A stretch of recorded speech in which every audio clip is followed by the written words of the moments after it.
Good morning, everybody, and welcome to Astrology and Coffee. I am Megan, and I'm here with our teachers today, Julie. Oh man, Julie. And we're so excited to have you all. We are going to be talking all about the planet Mars in astrology. This is just part 1, too. So we have a lot to say about the planets. We're going to give you a lot of information. Today, we're going to talk about the planets and the planet Mars and the sign that they're in, as well as Mars retrograde, and all of the fun Martian aspects. So though I say aspects, those are next week. I feel like we've had a little bit of a Mars morning for all of us. Just go, go, go. But we're figuring it out. Anyway, I will share a little bit about the Academy of Logic and Light. So we are a community educational platform that really provides a safe space for people to practice their spirituality without being indoctrinated. We believe that your path is your own, and we just want it to be as unique as you are. And so we do monthly meetups within the community here in Salt Lake, for people to get together and get to know like-minded people. We are on YouTube, Instagram, TikTok, and we also have a Facebook group, all under Academy of Logic and Light. We also have a website at academyoflogicandlight.org. So if you're interested in what we're up to or things that are going on, you can check us out on any of those platforms. We also have a Patreon. So if you like what you see and you want to support us, you can head over there, as well as if you're interested in teaching, you can reach out to us through any of the social medias, or you can reach out through us on academyoflogicandlight@gmail.com. And we would love to get to know you and what kind of topics you're interested in teaching and sharing. And yeah, just helping grow our community and break down some of the boundaries around, what magic is and how to help people and, healing and all those things. So anyway, without further ado, I will turn time over. I do want to announce we also have a retreat coming up in October on the 20th and 21st. That is our Samhain retreat. So we'll be getting together. We have 3 workshops planned, and then it's going to kind of all come together in this large dinner that Julie, Kat, and I kind of staged an example of. But we have just some really gorgeous, kind of dumb supper-esque dinner plans. So we're really excited for that, and so excited for everyone to join us. I know Elle's going to be there, and she's also going to be doing astrology readings. And then Julie and I are both teaching workshops, and Julie is going to be making us the most amazing food. So I'm excited about that. You have to show up because it is absolutely amazing. Oh, you guys are so nice. So, well, without further ado, I'm going to roll a little intro and then turn the time over to our teachers today. Everyone have a great day.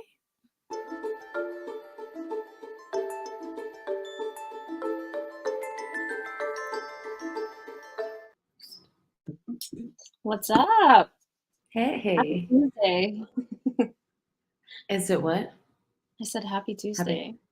Oh, I'm only halfway here. I'm so tired. We're going to do the best we can today. Bear with us. First of all, what is your Mars in? Mine is in Virgo in the 9th house. Oh. Yeah. Mine is 6th house Aquarius. Ooh, very nice. Yeah, I know. I learned a lot while doing these ones. This was an interesting one. Yeah. Mars is, it's an inner planet, but it's like close to being an outer planet. So it really affects, especially when you look at your aspects. Like I have a lot of squares in my chart when it comes to my Mars and my outer planets, and it makes it very challenging. It makes the way I take action very, very challenging, and it makes just, it a lot more learning in this life for me than somebody who just has triangles in their chart, for sure. Like we learned, like Taylor Swift has. No, Blake Lively. Yeah.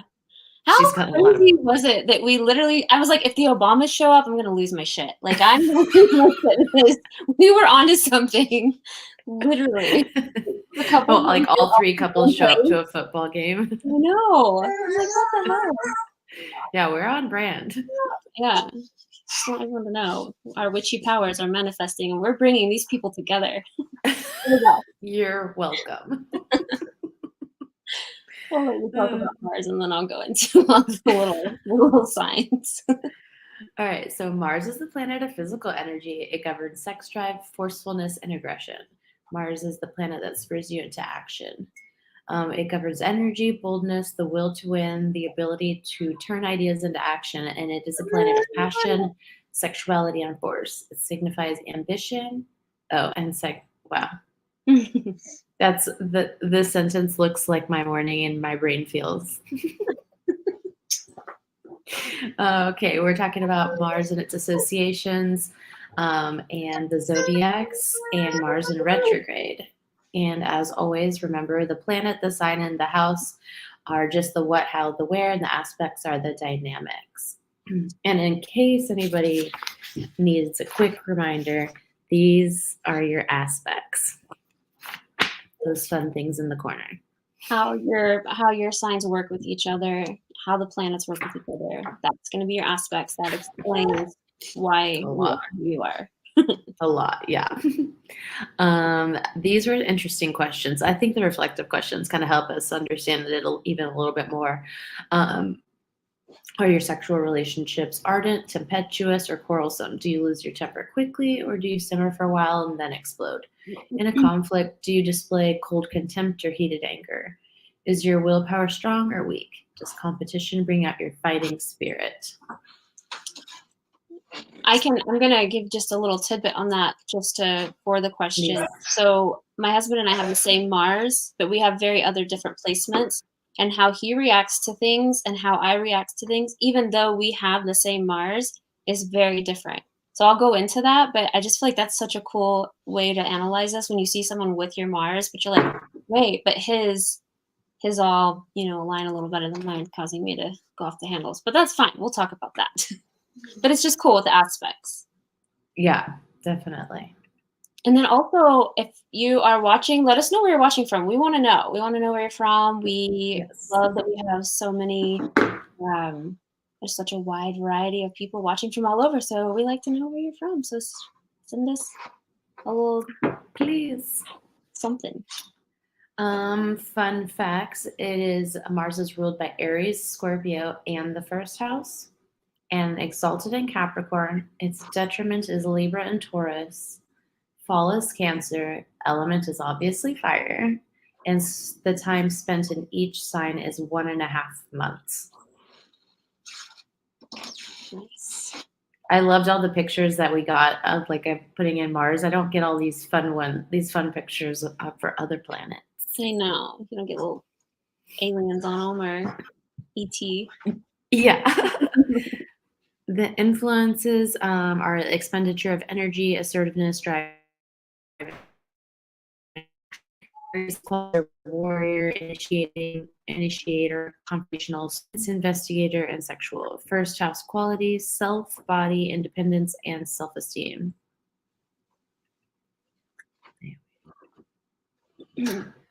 The male energy is the basics of Mars. Male energy: sexual drive, athletic appetite, expenditure of energy. How direct are you capable of being? How willing are you to assert yourself? Can you disagree? Can you ask or command what you want?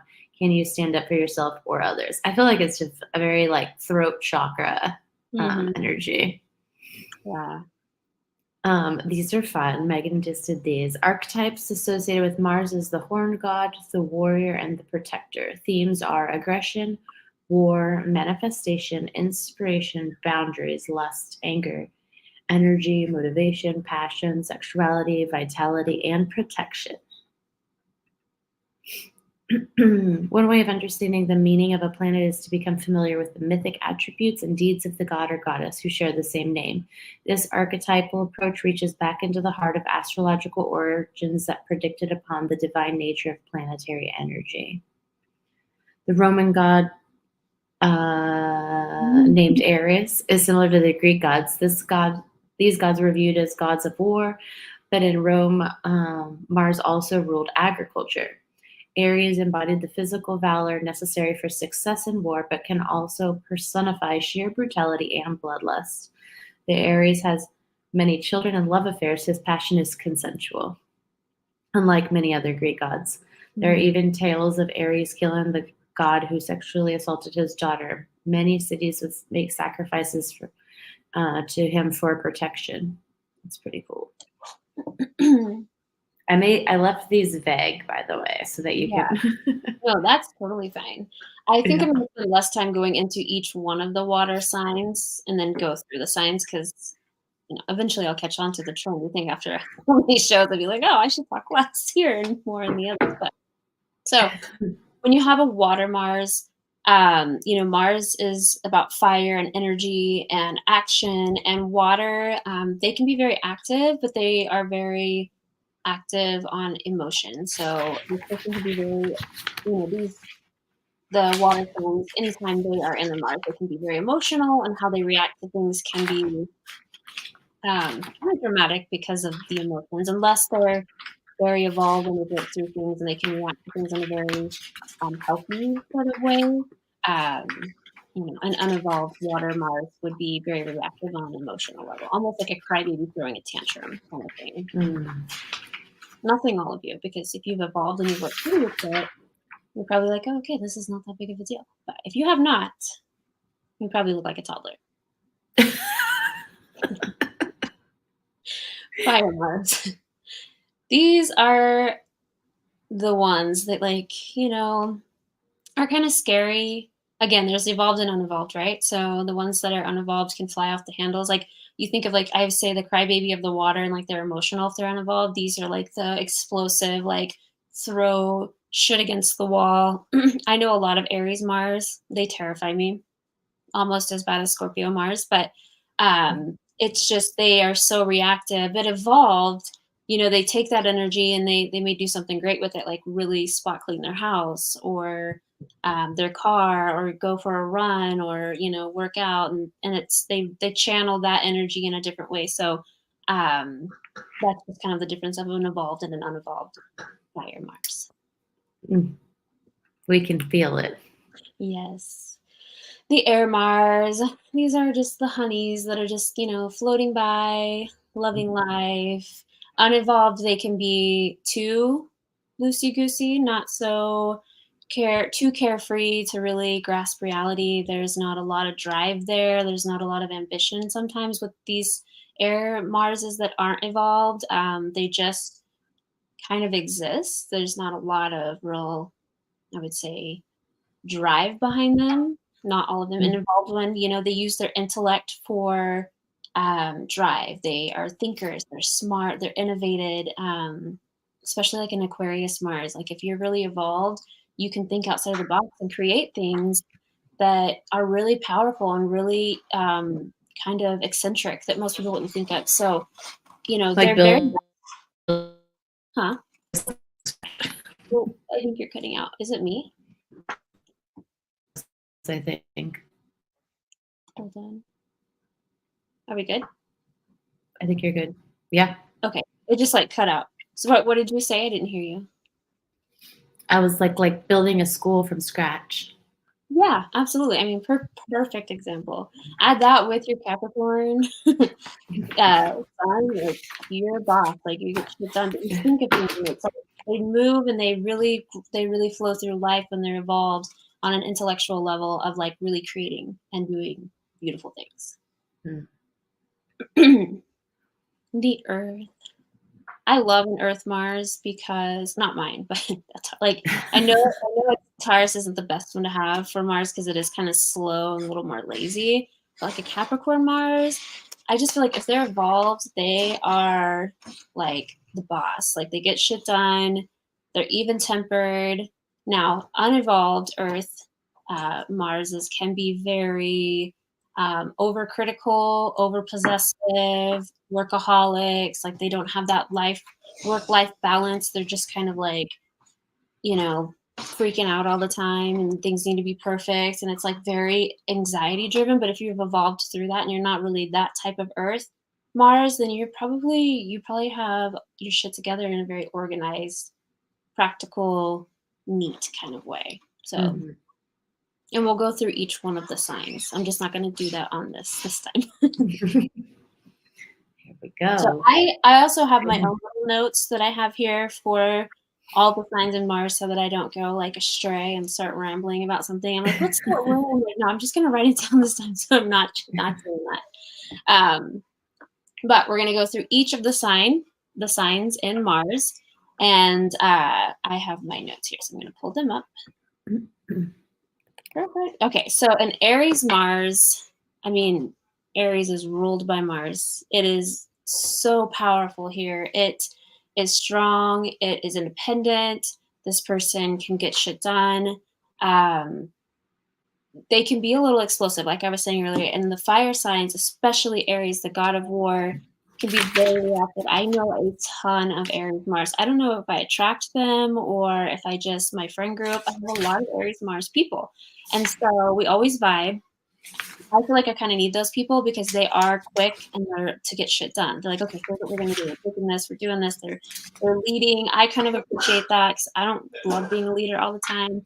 So, but if they're not evolved, they can be explosive, dramatic, extreme, and that's not good for anyone. If you've ever had something thrown at your face, it was probably an Aries Mars. Just gonna throw that out there. I'm going through everyone's charts. Yeah, you're looking through everyone's like, who is this? Who's evolved and who is not?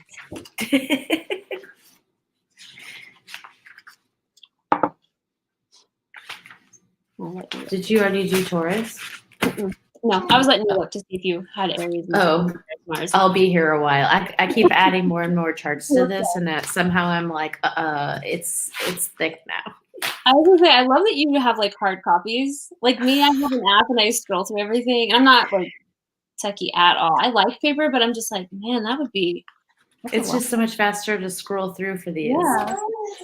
I love that. I'm just looking like a full psychopath with all my friends' birth charts. Like, this is why you are the way you are. All right, so Mars and Taurus. This one is not my favorite placement, but it's definitely, there's room for growth here. So if you have a Taurus Mars and you haven't done your work and you're not super evolved, this is a tendency to be very possessive of your things. This person does not like to share. This person is very anxiety driven on the fact that if they lose their possessions, they have nothing. And so there's this kind of stress and internal turmoil that happens when a Taurus Mars isn't evolved or isn't really fulfilling like their life purpose. They really need to understand that being grounded, spending time in nature. I mean, this is huge for a Taurus Mars. If you find yourself struggling with anxiety and just mental health, you need to literally place yourself in nature, whether you live in the mountains or the ocean or a forest, I don't know, a field, something. Put your feet on the ground, no shoes, no socks, and just exist with the earth, because that will be one of the best healings. You're an earth sign. This is an earth energy. You need to connect to earth to feel that presence. And if you are evolved, this is someone who really achieves like financial stability. They don't have that anxiety of like, if I lose everything. They're very confident in their success. They're very confident in what they have, and they love their things. Taurus loves things. They love possessions. So it's like they don't feel that it can be taken from them. There's a very high sense of self-worth and structure, and this person is very practical in how they do things. They don't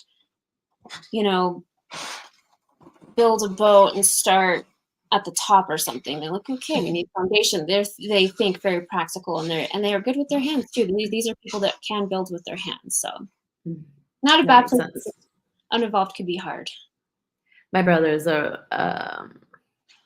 Taurus Mars, and he's a very good builder. Is he? Yeah, they typically are. They are really good with their hands, and they're kind of not tinkers, but I don't know, just good with their hands. I love it.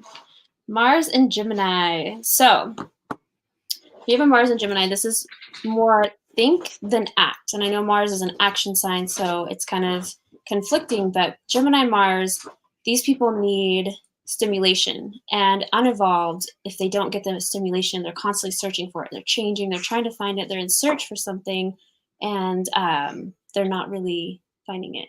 And so when you have a Gemini Mars and you're evolved, you can come up with really brilliant ideas. You can speak to people in a way, motivate them in a way. It's kind of similar to an evolved Leo Mars. You can create this this like comfort with people. You make people feel comfortable. You know the right words to say instead of manipulating it for your own good. You kind of manipulate things in a way of like bettering someone, which I don't think is a bad thing. Geminis just have a way to chameleon to other people, like whatever that person is feeling or thinking. They are really good at, whether it's good or bad, manipulating the situation. Do you think that's why people hate Gemini so much? Yeah. They got to work through that. I love Gemini. Don't want to evolve. They're childlike. They're young and they want to stay fun and playful, and they don't really give a fuck. It's just who they are. But if you're an evolved Gemini Mars, you probably have a very amazing way of communicating. It's probably very lighthearted, very fun, but you also, that's how you drive. That's your drive, and what you do in life is really geared with communication and talking to people and using that energy to motivate and inspire kind of energy. And yeah, then, Megan's is a Gemini Mars. oh, That makes a lot of sense. yes. Oh yeah. And she's so evolved on so many levels. Like her Pisces, I feel like, is evolved. Her Aries is definitely evolved. I mean, everything. She's done a lot of work, or her chart has just transitioned her into evolving or coming out that way. I don't know. I feel like she's always had it together, though. She just seems like that kind of person. Mars in Cancer. So this one can be a little difficult if it's very involved, kind of sort of like the Taurus energy. They can be possessive, but of people instead of like things. So this person can be overly clingy in relationships. They can be overly needy and like obsessed almost with like their home. And so when I see a Mars Cancer that's unevolved, it's very obvious they go so introverted, they don't come out for months, and it's like, okay, you're gonna have to push yourself out a little bit. And they just get so far into their head and into their feelings that it's just so hard for them to pull themselves out. So be careful. If you're a Scorpio, I just saw Scorpio, sorry. If you're a Cancer, be careful to not do this. Be careful to not put yourself so deep into kind of depression. This is a placement for someone who could really struggle with depression. So make sure that you're doing your work and trying to better yourself, because an evolved Cancer is amazing in relationships. They use relationships with people, and they use that in actions and how they kind of go through life. They not use people, but they do find like a common ground with people, and they just kind of nurture them in a way of like a motherly. They have this nurturing motherly way about them that draws people in and makes people attracted to them. It's a good friend to have. My mom's a Mars Cancer. Yeah, it's good to have, because they take care of everything. They get things done, but it's like in a very nurturing, kind way that makes you feel safe. And a lot of people need that. I like it. I think they're very comforting. I have some Mars Cancer friends, and they're very comforting. Emotional, but very comforting. Yeah. Mars and Leo. I'm going to try to be nice today, but Mars and Leo unevolved can be very self-centered. They can be egotistical. They are so obsessed with their appearance and how they look, and the person that they're dating or they want to be with has to be perfect. You're going to have to let that go, Leo unevolved Mars, because no one is perfect. And it's different than Virgo perfection. They don't care about your soul or who you are. They just care about what you look like. We're going to work on that. We're going to evolve through that. They have a very high sex drive. That's really something that's always on their mind in this placement.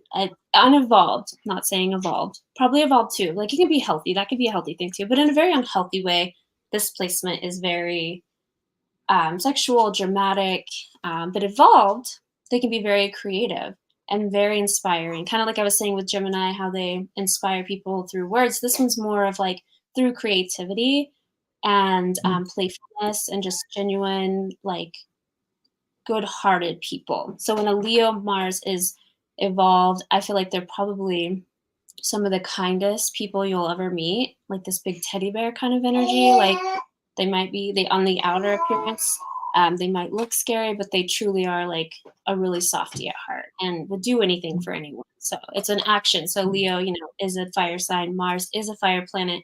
When together, it does create a lot of activity. It's a lot of energy. So it's very good if you're involved. Very bad if you're not involved. Virgo.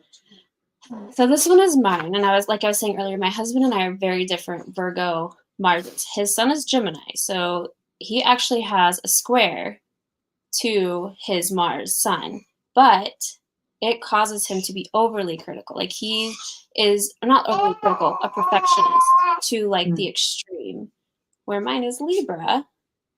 It doesn't so much have any energy there, but my moon is in Taurus. So my moon and my emotions and my Mars is in Virgo, they trine.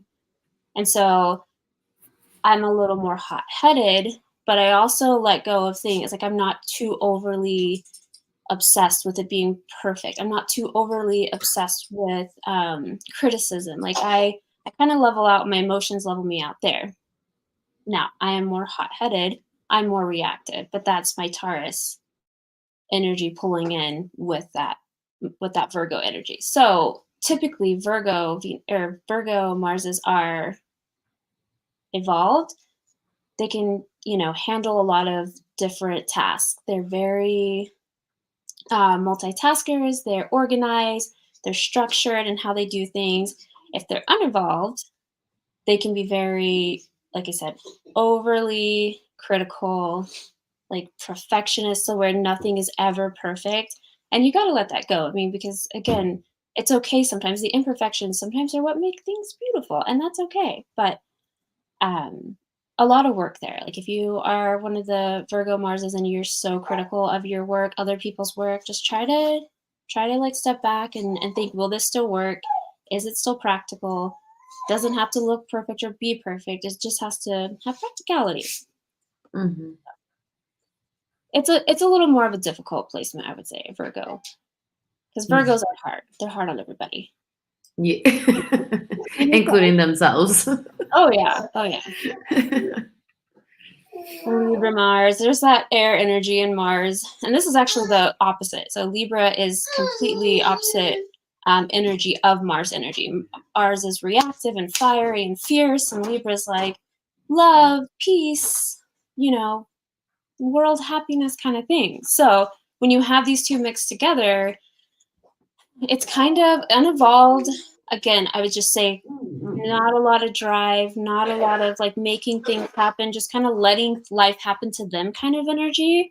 But if you're evolved, if you're a Mars Libra and you're very evolved, then you probably use a way of life of like balancing everything very beautifully. Like your work-life balance is balanced. Your family life is balanced. You're caring and you're loving, but you're also like fun. Your relationships are probably, if you're very evolved, very on point. Like you're a great partner. If you're unevolved in relationships, you could be completely lost in relationships. Like the girls or guys that get with someone and they just lose themselves because you don't really have an identity. If you're not evolved, you don't have your own identity. You can fall easily into anyone's identity. So just watch for that. If you're a Libra Mars, make sure that when that's a good way to check yourself. Like, who am I? What am I? What do I stand for? And when you become in a relationship, do you change everything about yourself for that person? It's okay to like grow with someone and evolve with someone and maybe change points of views, but to change yourself completely, I would say, do some work and make sure that you're true to who you are, kind of thing. Scorpio Mars. This one, I like that you just laugh. Because it's terrifying. It's very terrifying. Scorpios are secretive. I feel like they're very unpredictable. People are like, no, they're pretty consistent with their crazy. I don't know. I don't believe it for a second. I see so much. And like Aries Mars is gonna like blow your house up, and they're gonna walk away and like take a picture or something. There's no secret there. But Scorpio Mars is gonna like slowly kill you with something torturous, and you're not even really going to know probably that it's happening because they're so hidden and they're so dark and secretive, they're and vengeful. So if you fucked with the Scorpio Mars, there's probably a voodoo doll somewhere with your name on it. I just think you should know that, and probably a protection spell because they're vengeful. These are on unevolved Scorpio. If you have a Scorpio Mars that is evolved, this brings a very passionate person, a very in control of their vengeance and very much in control of that darker side, and this person is very sexual. Their sex is probably like their second language because they literally live for it. They love it. Mars is passion and extreme and action, and Scorpio is all of that, but in an intense way with sex. Yeah. So never gonna look at my friends the same again. Yeah, freak. Yeah. I mean, it's fine. It is what it is. But if they evolve, they really can. Very good detective work. These are people that can really, go through and figure out things. They figure out secrets. They know things. So, 100%. If you've evolved through, it's beautiful. If you have not evolved, please do not add me on Facebook. I don't want to be a friend. Sorry. I wish you well. But Amanda's a Mars Scorpio. We always laugh. We're always like, she was like the nicest human being, but once you're on her bad side, you need to be careful. That little stinger comes out, but it's like hidden. It's so entertaining. Oh, I can imagine. And she's an Aries sun, man. Yeah. She low-key terrifies me. It's a little spicy. I love that though. All right, Sagittarius Mars. So again, fire element. Sagittarius is fire. Mars is fire. Just going to keep reiterating so that it maybe sticks one time. But this energy is very fun. Unevolved, pinning down a Sagittarius Mars who is not ready isn't going to happen. They're not having it. They are free. They are reckless. They can be very extreme in sense of like independence. Like they can be very extreme with it. But if they're evolved and they're ready for that sort of commitment, they can be very passionate, very loving, fun. These are fun, adventurous people that are always out doing something. This is the person that's like, oh my God, you're skydiving today and you just climbed Mount Everest last week. Like, wow, like these are those people. They're looking for adventure. They're looking for fun. They love excitement. Just lighthearted. Just if they're not evolved, they're not going to be as put together and as fun. They're kind of more scattered and reckless, and that's just if they're uninvolved. Either way, I think they're fun. I just can't hang around them too long. Give myself it's no good. Capricorn Mars. Again, I was saying this earlier. I just feel like this one is like a force to be reckoned with. Evolved Capricorn Mars. They handle shit. It's very structured. It's very organized. They do life. It flows for them. And they just have this really, I feel like, magnetic energy. They're very charismatic. This gives them a placement of like being charismatic and being very strong and luring people into whatever it is that they're trying to do in a way, like they can spin things very, I don't want to say creatively because it's not really the word, but they can spin things to make it make sense or make it seem like, oh yeah, that's very evolved Capricorn. Unevolved Capricorn Mars can be overly workaholics, obsessive with money, obsessive with their ego. This is a placement for someone who's unevolved. Their ego and what they come off as and how they appear is so important that they self-destruct to get there. Like they won't even take care of themselves as long as their public role, image is spot on, perfect, tip top. So If you're unevolved and you find yourself Capricorn Mars and you find what I'm explaining to you is resonating with you, you should definitely do some inner work. Again, similar to Taurus, get out in nature. You're an earth sign, maybe do a project in nature. You also like to stay busy. It's hard for a Capricorn to just sit, especially a Capricorn Mars. So maybe do a little project or go out and sow in the mountains. I don't know, something in nature would be helpful. Mhm. Aquarius and Mars.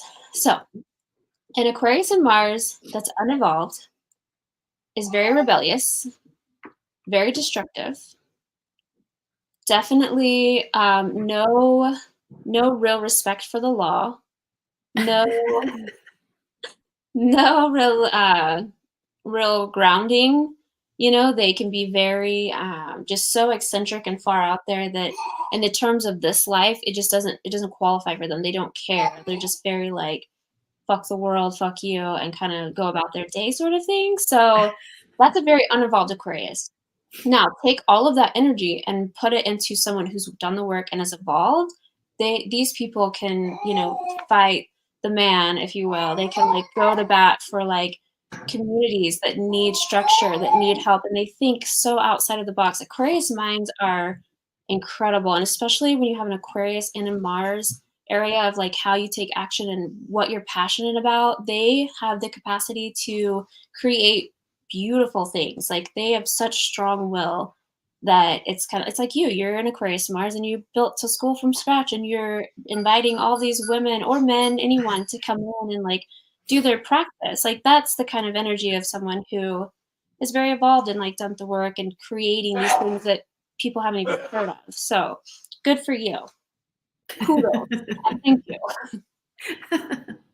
It's good energy to have, but unevolved, it can be very challenging in life because you want to rebel. It's just naturally that desire to just like tear shit up and, fuck I was born this way. Yeah. Just causing havoc. Young Julie out there just destroying shit for fun.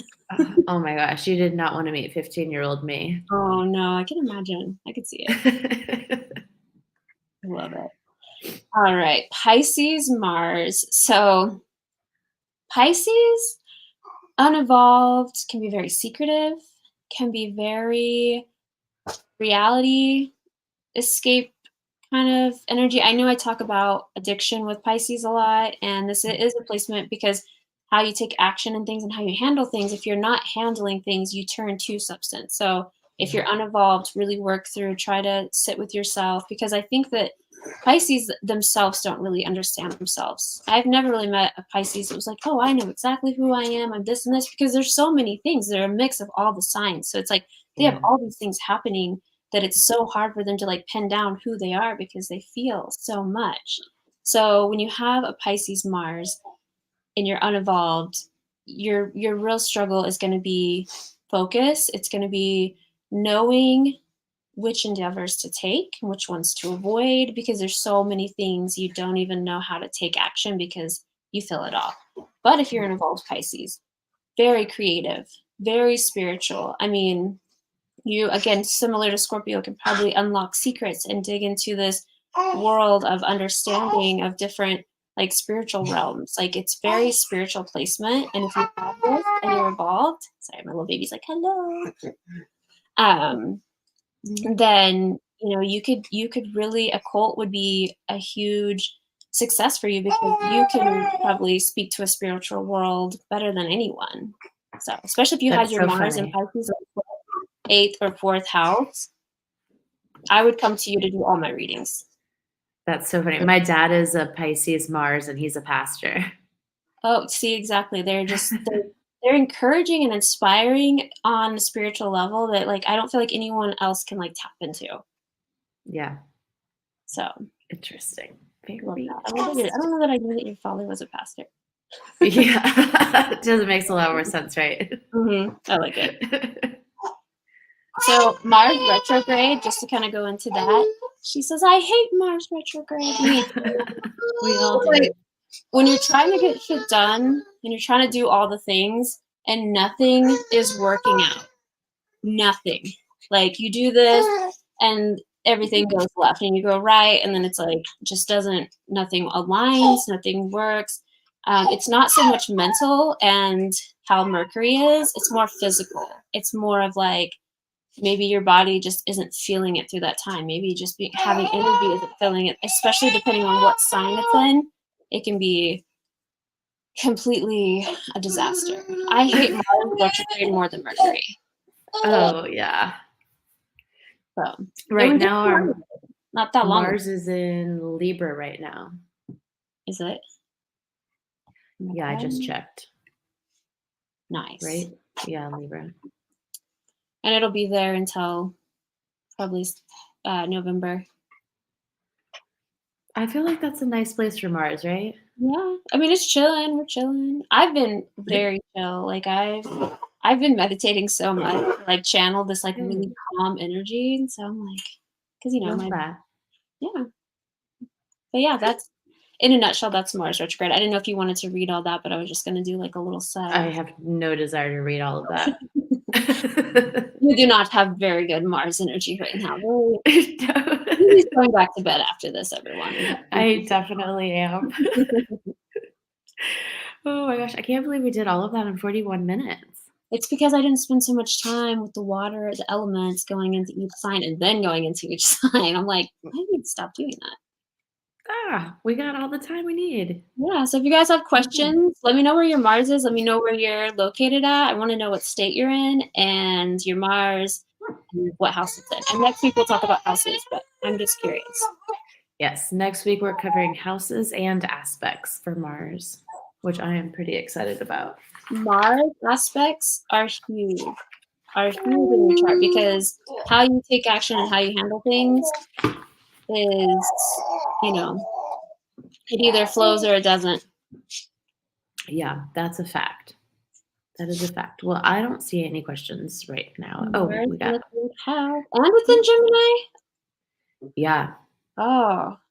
I mean, a great communicator, all through and through, because Gemini, like I was saying, like their way that they speak and how they communicate, and in the third house of Gemini communications, like you have communication on lock. Like you can speak and you can speak your mind and it all just kind of flows, and you can do it in a very like tactful way. It's not very offensive. Sometimes Gemini can be a little offensive because they lack tact, but this kind of energy actually makes you tactful because you align with truly who you are. Like you may say, hey, you're being a dick, but it's very tactful and you're well put together in the way that you say it because you're very true to who you are. Mars and Sagittarius in the 5th house. That's definitely fiery, but I could see that. I could see like, I would say actually, because this person, I know this person, and she does astrology. We should get her into school actually. That's my friend's mom, and so she's very passionate in how she like does things. It's also she's a get shit done kind of person. She's a Gemini Cancer cusp sun. So I'm like, that doesn't make as much sense for her to be so reactive and like get things done. But the Sagittarius in the 5th house, I'd say very evolved, very creative, very kind of inspiring. She's very inspiring. Oh. So yeah. Thank you for sharing. Mars and Cancer in the 4th house. Okay. I don't know who this person is, but maybe if you're evolved, you're probably very nurturing, very kind. Having Mars Cancer in the 4th house also gives you like this really crazy intuition. Like you're probably spot on with, knowing just shit's gonna happen or not to do this. So it's not like a bad placement. And if you're evolved, it's probably very nurturing, very kind. You're that good friend to have that really like takes care of everybody and makes sure like, hey, are you doing okay? And are you doing well? And if not, just make sure you're not being overly possessive and too clingy, that kind of energy. But I like a Mars and Cancer, especially in the 4th house. I bet your intuition is just mad crazy and on point. I would kill for that kind of intuition. Mars and Scorpio in the 7th house. Ooh, Bella. Feisty, scary. I hope you're evolved. No, Bella is actually very evolved. She's a Capricorn, and she gives me like so much Aquarius energy. Like, wow. Yeah. So I would say for you, just making sure that you're using that like passion you have, especially in relationships, in a very positive way, and making sure that if you haven't evolved, that you're not being vengeful and that you're not trying to secretly kill people with voodoo dolls. But I feel like you're evolved through that. So I think you're chilling. I think your passion is going to be your drive, and seventh house in relationships, you're going to be very successful in them, and the ones that are meant for you. And yeah, just enjoy and hold on to that passion. Again, Mars and Scorpio intuition is a big. Anytime Mars is in a water sign, you have that strong intuition. So kudos for you. Just a fine. Our mystery Facebook person said that it was all spot on. Spot on. Nice. I don't know why it doesn't show the names in the pictures. It's so annoying. I know. I just see Facebook user. I'm like, hi, Facebook user. Yeah, that's perfect. What about Leo Mars 8th house? Leo Mars evolved. Sure. Very creative. Can be very confident, but not like egotistical, right? And in the 8th house, and we'll go through the houses next week, but when you have that very psychic abilities, like the Leo doesn't get credit for having really strong intuition and knowing things because they're fire, but in the 8th house, it really brings that out. So I would say very deep, very understanding, but also unevolved, maybe a little controlling, and just not, I don't want to say egotistical with this one, because the 8th house kind of brings a different energy to a Leo unevolved Mars. It kind of makes them a little more dark, a little more heavy. But and then anytime you see 8th house placements, I always want to make sure you're doing. Are you okay? Yeah. Don't use substance to heal. 8th house, 12th house, 4th house. Work through your shit. That is a very good advice. Yes. Well, anyone. That goes for anyone. But those houses, I feel like, are real susceptible to substance and healing. What did you say? 8th house, 4th house, and 12th house? Yeah. Okay, that makes sense. The 12th house and the 8th house are the two that Pisces. I try to stay away from. Yeah, I'm like, you guys really need to do your work in those houses, because it can be so easy. It can be so easy to just entertain having something cover up what you're feeling, because they feel so much. It's the same with Scorpio and Pisces. Cancer as well, but I feel like Cancer is probably the lightest of the water signs. Scorpio and Pisces, there's depth and deepness there that they don't even explore themselves sometimes, and that's where they have to like go into the shadow work, which is hard. Yeah, indeed. Well, I think that's all the questions that we have. That was all amazing. Yeah, thank you guys. Thank you so much for joining us. And yes. Next week we're doing Mars in the houses and Mars in the aspects. Yeah. Okay, so thank you guys. Thank you everyone watching. Thank you, Megan. Thank you, Elle, and we'll see you next Tuesday. See you next